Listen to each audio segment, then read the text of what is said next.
নমস্কার বন্ধুরা, আবার চলে এসেছি ঠাকুরের আমার ভোলানাথকে স্নান করাবো, ঘি মাখাবো, মধু মাখাবো। তোমরা দেখতে থাকো।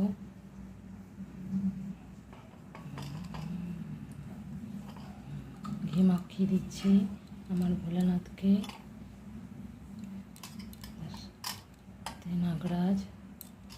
নাগরাজকেও মাখিয়ে দিচ্ছি।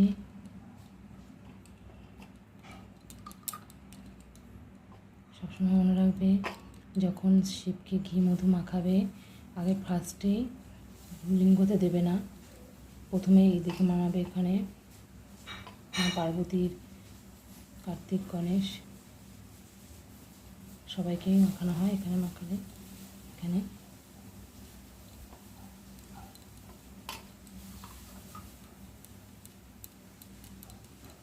থেকে নাগরাজকেও মাখিয়ে দেবো।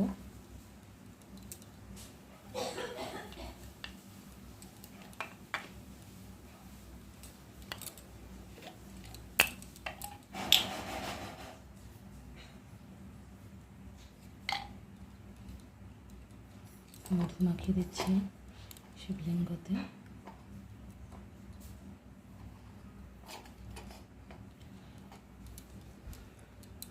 তো বন্ধুরা, আমি এত কিছু জানি না যে বাবাকে কত কী নিয়ম সাধ্যমতো যেটুকুনি জানি সেটুকুনি নিয়মই আমি বাবাকে দিই। বাবাকে সাধ্যমতো আমি যেটুকুনি নিয়ম পারি সেটুকুনি করি। আমার পুরোটাই মনের ভালোবাসা বাবার প্রতি, ভোলানাথের প্রতি। তারপর আমি একটু দুধ দিয়ে, কাঁচা দুধ দিয়ে আমি স্নান করে দেবো বাবাকে।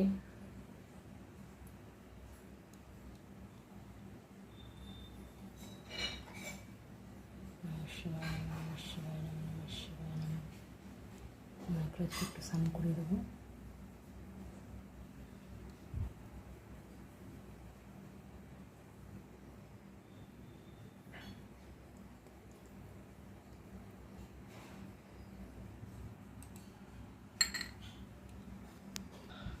গঙ্গা জল দিয়ে একটু পরিষ্কার করে দেবো।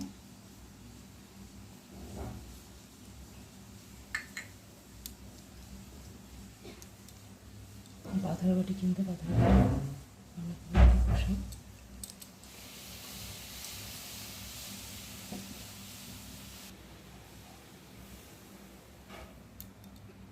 নাগরাজকে স্নান করে বাবার পাশে বসিয়ে দিলাম। তো শুতে দিলাম। আমার লাড্ডুকে স্নান করাবো।